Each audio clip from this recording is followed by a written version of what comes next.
Hello, welcome to another month of our children's program, Hooked on Books. My name is Donna Lee. I'm very pleased to tell you we're starting a new book this month. The book is Coraline by Neil Gaiman. We've been doing this program for a few months. We've had a lot of fun. We have monthly meetings on Zoom, so there'll be a meeting coming up at the end of November. We also have activities online that you can enjoy throughout the month. There's new activities most weeks. We are starting a new book. The book is Coraline by Neil Gaiman. It's a very dark fantasy. It's not very long. It's actually quite a short book. It's easy to read, but it's a little dark. It's a little bit creepy. Now, some people like reading dark, creepy books. They think it's a little bit fun. They enjoy it.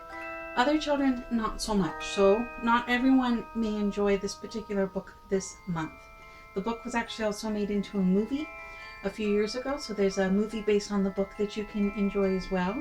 Neil Gaiman is a very highly acclaimed fantasy writer. He's won a lot of awards. He's won a Newbery Medal. He's won a Carnegie Medal, quite a few other awards as well.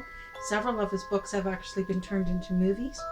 So Coraline, if you want a copy, you can get a digital copy through Hoopla. There's lots of copies available there. You do need a library card. There's digital copies available through Overdrive.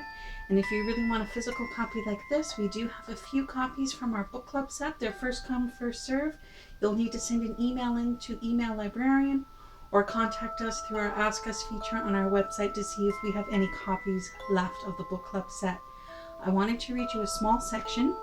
So in this book, there's an empty apartment next door where Coraline lives, and there's a doorway that goes through to this apartment.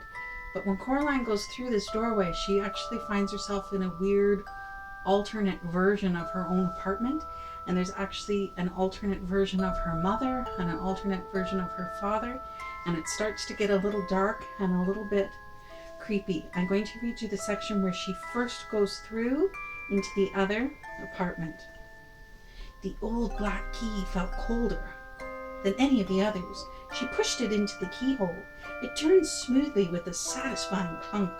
Coraline stopped and listened. She knew she was doing something wrong, and she was trying to listen for her mother coming back, but she heard nothing.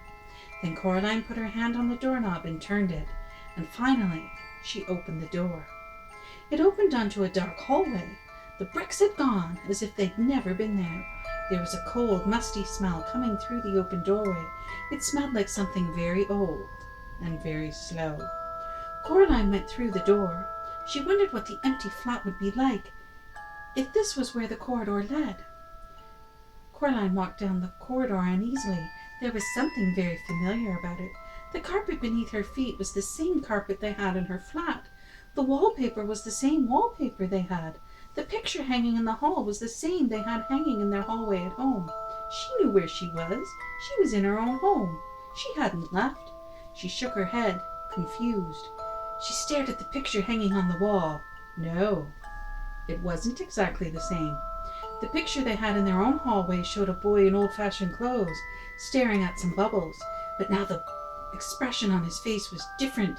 He was looking at the bubbles as if he was planning to do something very nasty indeed to them, and there was something peculiar about his eyes. Coraline stared at his eyes, trying to figure out what exactly was different.